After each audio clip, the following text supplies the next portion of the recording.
La literatura, como cualquier otra rama del arte, es un gran campo de batalla. Me parece que leer a personas que habitan la diversidad también es hacerse un regalo, empezando porque la lectura puede llegar hasta atravesar el cuerpo de una manera diferente. Se llegó a una visibilidad impresionante. Creo que la escritura tiene la particularidad de arrastrar una fuerte parte de la identidad. Una persona que habita la diversidad tuvo que enfrentarse a la norma, o todavía tiene que hacerlo, por supuesto. La cantidad de mujeres que estaban escribiendo, y nosotras incluidas, no estaba representada en los catálogos de las editoriales. Opera la escritura como cierta herramienta de construcción identitaria. Esa lucha por validar su existencia dentro de un mundo tan normado y patriarcal como el que vivimos nos da una coraza extra, otra capa de piel que también nos permite jugar con las palabras desde un lugar profundo y por sobre todo me parece auténtico. La discusión sobre diversidad y la importancia de escuchar voces nuevas en el último tiempo llegó a un punto muy alto. Casi no hay nadie que no haya hablado sobre estos temas. De a poco fuimos entendiendo el valor que tiene reconocer que durante años el relato tuvo límites muy marcados por la norma. Soy Manuel Eidelman y esto es Libres, un podcast sobre libros y voces que cuentan la diversidad y cuestionan esta norma. Gabriela Cabezón Cámara es una escritora recontra leída, premiada y que en su obra recorre muchos de estos vacíos que dejó la literatura durante años, no solo porque la mayoría de los autores eran hombres, alcanza con ver, por ejemplo, los ganadores de premios literarios a lo largo de la historia, sino también porque los relatos contaban un solo lado, y autoras como Gabriela nos ponen en evidencia que no solo había otro relato, sino varios otros relatos que se estaban dejando afuera. Sus libros tienen personajes de los que se consideraron disidentes y que de a poco van poblando la nueva literatura. Quiero nombrar uno solo que, sin spoilear la historia, me parece que tiene algo como fundacional en esta nueva era, que es Las aventuras de la China Iron. Cuenta la historia de la pareja de Martín Fierro, que a su vez es un libro escrito hace como 150 años y que casi no tiene voces femeninas. La propuesta de Gabriela de contar el relato que quedó por fuera de la gauchesca, en donde las mujeres, las chinas, como las llamaban ellos, no tienen una voz propia, creo que es un gesto enorme. Poner en juego al Martín Fierro, uno de los libros más importantes de la literatura argentina, y pegarle la vuelta con una perspectiva actual. Algo que estuvo pasando en las últimas décadas, con especial énfasis en los últimos 30 años, empezaron a aparecer voces y subjetividades que están por fuera del universal, que siempre fue masculino y heterosexual y blanco y burgués, ¿verdad? Entonces empezaron a aparecer otras voces, otras subjetividades, empezaron a ser representadas, empezaron a ser personajes, empezaron a ser representadas también distintas formas de organizar el afecto y los amores, distintas a la familia hegemónica. A mí me parece que cuestionar ese universal, agujerearlo, hacerlo más elástico, al fin y al cabo romperlo todo y postular no un universal, sino un montón, es liberador, genera la posibilidad de imaginar mundos más plenos y justos y libres, y eso siempre estimula y sienta bien, sin lugar a dudas. Además de escritores y escritoras que empezaron a abarcar estos temas, hubo editoriales que se propusieron desde su catálogo hacer frente a la norma general y publican únicamente a estos grupos que habían quedado afuera, un poco como respuesta a la desigualdad que hubo históricamente. De Parado es una editorial soñada por dos gays que se llaman Mariano Blatt y Fran Visconti, un proyecto que arrancó en 2012 cuando los chicos empezaron a editar ebooks de literatura erótica que todavía se pueden descargar gratis en Tumblr, en internet, y desde 2015 publican libros en papel. Arrancaron con una novela hermosa de Gael Policano Rossi que se llama Gualicho, y con Positivo siguieron después, que son las crónicas con VIH de Pablo Pérez. Lo lindo para mí de su catálogo es que tiene autores tanto nuevos como consagrados por igual, y básicamente ponen en valor la idea de la lectura como un acto de placer, lo que me parece espectacular. Santiago Nader trabajó como gestor cultural para distintos centros, está bastante ligado al teatro y su obra Potrillo Ben quedó seleccionada para formar parte de la programación del Cervantes. Dentro de poco tiempo sale a través de Parado mi primera colección de cuentos que se llama Una curiosidad nueva. Los editores vienen acompañando este proceso desde 2017, que es cuando arrancó mi amor y mi manija por escribir cuentos, probablemente desde que leí un libro de Samantha Schweblin que se llama Siete casas vacías. Nunca pensé que escribiría cuentos porque mi conexión con la escritura viene de otro lugar, viene de la dramaturgia, de pensar el texto como un fin para la escena, y se me abrió todo este universo cuando en un taller de dramaturgia Mariano Tenconi Blanco nos dio como actividad para una clase de escribir un cuento. Y recién ahí pude encontrarme con esta curiosidad nueva. La mayoría de estos cuentos nacieron en un taller de narrativa, después que tomé cuando tenía 19 años con Leticia Martín.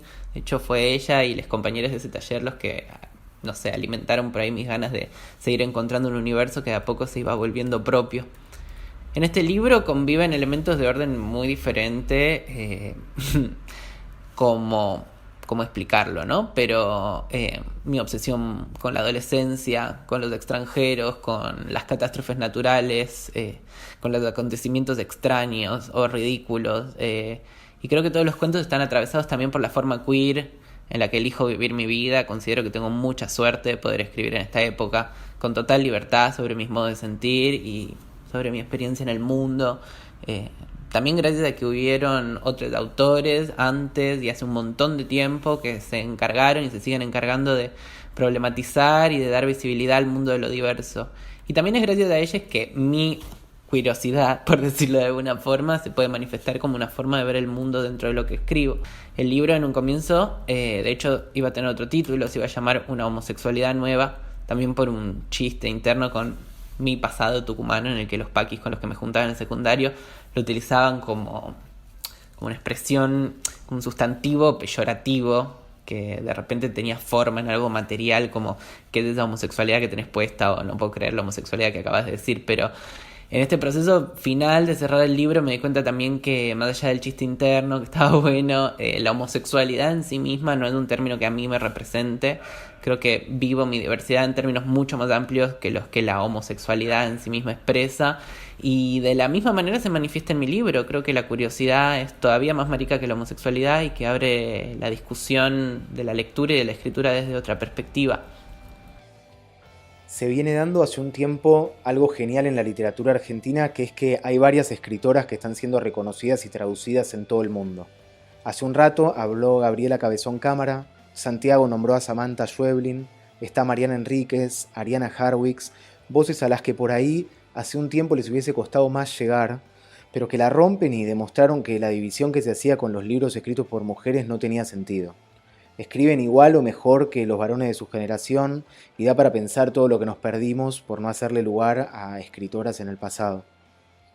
También hace poco hubo como un boom cuando Fiordo reeditó a Sara Gallardo, una escritora argentina que publicaba hace como 50 años, pero los libros en sus temas parecen muy actuales.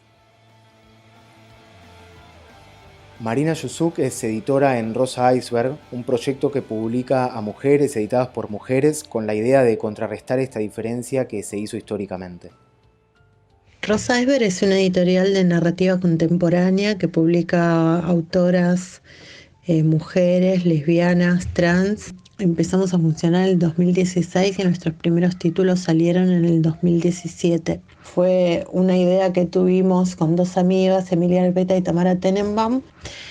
Y bueno, es un poco impresionante lo que fue cambiando el panorama literario en el transcurso de estos pocos años, básicamente porque casi al mismo tiempo que nosotras armábamos la editorial, el movimiento de mujeres se volvía muy masivo y adquiría mucha visibilidad. Entonces, a partir de eso, muchas cosas fueron cambiando en el ámbito de la cultura, definitivamente. La verdad es que ahora uno va a una librería grande y siempre hay una mesa cerca de la puerta en un lugar bastante privilegiado donde se ofrecen libros sobre feminismo, desde ensayos, libros teóricos, novela, ficción escrita por mujeres, pero la verdad que hace unos años esto no era así, te diría que era todo lo contrario, ¿no? Entrabas a una librería y los libros escritos por mujeres eran una minoría claramente, y lo mismo en el catálogo de todas las editoriales. Lo que me parece interesante de un proyecto como Rosa Iceberg, que a mí me gusta, me parece que sigue justificando que exista, es que las voces individuales que nunca se pueden terminar de encasillar, son una contribución muy interesante, además de la visibilidad, ¿no? Nosotras desde el principio, una de las primeras ideas que tuvimos al pensar el diseño de nuestra colección fue que las autoras y las autoras aparecieran retratadas en la tapa, que era como una manera de resaltar esta idea de que estamos visibilizando a mujeres lesbianas y personas trans que escriben, y también al mismo tiempo dando lugar a una cantidad de voces que generalmente hablan en primera persona, no necesariamente desde lo autobiográfico, no todos los libros que publicamos responden a ese tipo de escritura, pero sí con una fuerte impronta de la experiencia o dialogando mucho con el presente y con la época. Publicamos libros de ficción, como Las reuniones de Rosario Blefari, por ejemplo, que es un libro de relatos. También publicamos libros que son una especie de memoria o más bien testimoniales, como La chica del milagro de Cecilia Fanti. Y, por ejemplo, ahí Acevedo, Late un corazón, libros más inclasificables donde se desdibujan un poco los bordes, ¿no? Entre lo que es el ensayo, el diario, el cuento. Nos interesa mucho esa mezcla entre géneros o esa experimentación con los géneros literarios, bueno, y también géneros en todo sentido. Para cerrar, Tomás Lita tiene una cuenta desde la que recomienda libros, pero también cine, teatro, que cuenta el mundo queer. Durante este episodio se nombraron varias tendencias y me parece importante que gente se encargue de darle un valor aparte a la difusión de estas obras, porque si bien la cultura nos atraviesa, nadie sale a manifestarse a la calle pidiendo más libros queer, básicamente porque hay cuestiones más urgentes de solucionar, pero está bueno que haya actores que busquen completar el mundo del arte, porque si se habla de diversidad, todo este lado estuvo y quizás siga estando un poco tapado. Necesitamos leer diversidad porque necesitamos conocer la diversidad, porque por muchísimo tiempo gran parte de nosotros estuvimos en un closet silenciados, violentados, apedreados, echados de casa, negados, y así como escribimos, también leemos desde un lugar de resistencia, y necesitamos leer literatura queer para conocer esas realidades y esas historias que nos negaron, y porque la literatura ocupa un lugar importantísimo en la conformación de identidades. Muchos de nosotros crecimos sin leer ni conocer historias travestis, maricas, tortas. Hoy, creo, todo ese universo está más al alcance y podemos hablar de una literatura queer en desarrollo.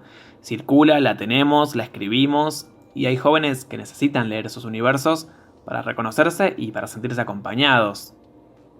Quiero recomendar literatura y teoría travesti, que lean y escuchen a Las Trabas, anímense a conocer la realidad travesti, lean a Marlene Guayar, a Camila Sosa Villada, a Susy Shock, a Carolina Unrein.